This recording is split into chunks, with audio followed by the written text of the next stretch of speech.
Hi అండి, కొంతమంది అడుగుతున్నారు అండర్ కన్స్ట్రక్షన్ ఫ్లాట్ లో రిస్క్ ఎంత ఉంటుంది అని.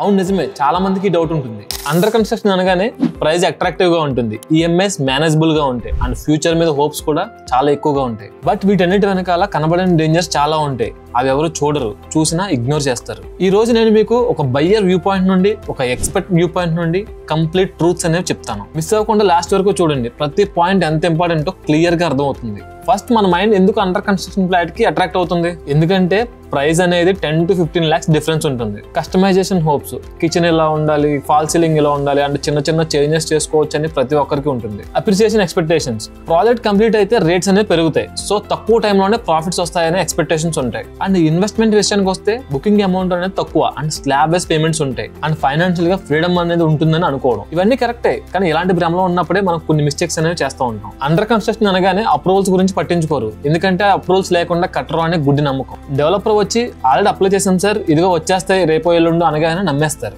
రేరా నెంబర్ ఉందా లేదా అండ్ పర్మిషన్స్ అని కరెక్ట్ గా ఉన్నాయా లేవా అని కనీసం చెక్ కూడా చేయరు. అండ్ అప్రూవల్స్ విషయంతో పాటు టైం అయిపోతుంది, మంచి ఆప్షన్ మిస్ అయిపోతుందని పేమెంట్ చేసేస్తారు. వన్స్ మీరు పేమెంట్ చేశాక అసలు బొమ్మ అనేది అప్పుడు చూపిస్తారు. బ్యాడ్ లక్ ఏంటంటే కొన్నిసార్లు అప్లై చేసిన అప్రూవల్స్ కూడా క్యాన్సిల్ అవడం వల్ల ప్రాజెక్ట్ అనేది డిలే అవుతుంది అండ్ ప్రాజెక్ట్ మధ్యలోనే ఆగిపోయే అవకాశం కూడా ఉంది. అప్రూవల్స్ లేక లేఅవుట్ ప్లాన్ క్యాన్సిల్ అవడం, లీగల్ కేసెస్ లో చిక్కుకోవడం అండ్ ముఖ్యంగా ఫైనాన్షియల్స్ అనేవి దారిమలడం. సో ఇలా ఇన్ని రకాలుగా రిస్క్ అనేది ఫేస్ చేయాల్సి వస్తుంది. ఒక మోస్ట్ ఇంపార్టెంట్ ప్రాబ్లం ఏంటంటే డిలే.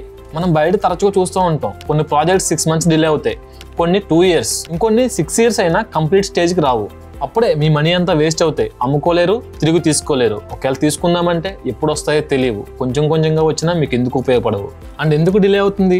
ఫైనాన్షియల్ యూటిలైజేషన్ అనేది సరిగ్గా లేకపోవడం వల్ల. అండ్ ఆ అమౌంట్ మీరు లోన్ తీసుకున్నట్టయితే లోన్ ఇంట్రెస్ట్ అనేది పెరుగుతుంది, ఈఎంఐ ప్రాబ్లమ్స్ వస్తాయి, మెంటల్ గా స్ట్రెస్ ఎక్కువ అవుతుంది అండ్ పూర్తిగా బిల్డర్ మీద డిపెండ్ అవ్వాల్సి వస్తుంది. బిల్డర్ యొక్క ఫైనాన్షియల్ స్ట్రెంత్ అనేది తెలుసుకోవాలి. బిల్డర్ దగ్గర మనీ ఉందా లేదా అండ్ ప్రాజెక్ట్ కి సెపరేట్ అకౌంట్ మెయింటైన్ చేస్తున్నారా లేదా అండ్ ఎంతమంది బుక్ చేశారు, ప్రాజెక్ట్ క్యాష్ ఫ్లో అనేది స్టేబుల్ గా ఉందా లేదా అండ్ వేరే ప్రాజెక్ట్ కి డెబిట్ చేస్తారా అండ్ ఇవన్నీ మీకు తెలిస్తే అండర్ కన్స్ట్రక్షన్ రిస్క్ మీద 50% డౌట్స్ అనేవి మీకు క్లియర్ అవుతాయి.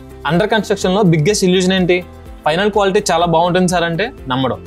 ఎలా కట్టినా సరే నీట్ గా పెయింట్స్ వేస్తే బాగానే కనబడుతుంది, లోపల మ్యాటర్ ఉందా లేదా అది ముఖ్యం. కాంక్రీట్ స్ట్రెంత్ టెస్ట్, మెటీరియల్స్ ఏమి యూజ్ చేస్తున్నారు, శాండ్ సిమెంట్ రేషియో ఎంత, వాటర్ క్యూరింగ్, ఇలా అన్ని తెలుసుకోవాలి. చాలా మంది ఓనర్స్ కి ఫ్లాట్ కొన్న కొన్ని రోజులకి క్రాక్స్ రావడం, వాటర్ లీకేజ్ అవడం ఇలా కంప్లీట్ అయిన తర్వాత తెలుస్తాయి. బ్రోచర్ లో ఒక మోడల్ చూపించి టెంప్ట్ చేసి తర్వాత సమ్ రీజన్స్ చెప్పి ఫైనల్ గా ప్రాజెక్ట్ అవుట్పుట్ నే మార్చేస్తారు. క్లబ్ హౌస్ సైజ్ తగ్గించడం, స్విమ్మింగ్ పూల్ ఒక డిజైన్ లో స్టార్ట్ అయ్యి కంప్లీట్ అయ్యేటప్పటికి వేరే డిజైన్ లోకి రావడం, పార్కింగ్ లేఅవుట్ అనేది చేంజ్ చేయడం, ఓపెన్ ఏరియా కట్ చేసి డెవలప్మెంట్ అని చెప్తారు. అండర్ కన్స్ట్రక్షన్ అంటే you are buying hope, not the finished product. కొన్నిసార్లు బిల్డర్స్ కన్స్ట్రక్షన్ మధ్యలో సడన్ గా మెటీరియల్ కాస్ట్ పెరిగింది, సో ఫ్లాట్ కి 3 lakhs 5 lakhs అని ఎక్స్ట్రా కాస్ట్ అంటారు. కాంట్రాక్ట్ లో ఈ పాయింట్ ఎవరు పెద్దగా పట్టించుకోరు, అందుకే మనీ అనేది లాస్ అవుతారు. బట్ వెయిట్, అండర్ కన్స్ట్రక్షన్ కూడా కొన్ని అడ్వాంటేజెస్ ఉన్నాయి.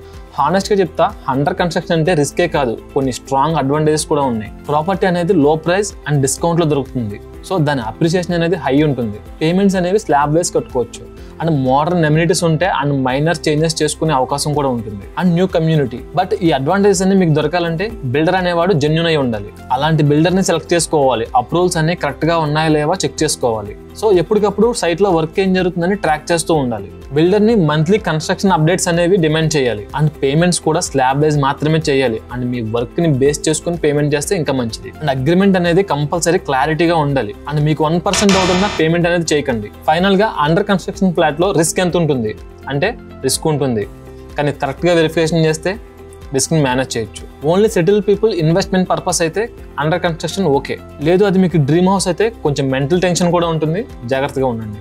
అండ్ మీకు ఇంక ఏ డౌట్స్ ఉన్నా కామెంట్ చేయండి, నెక్స్ట్ వీడియోలో డీప్ గా డిస్కస్ చేద్దాం. Thanks for watching.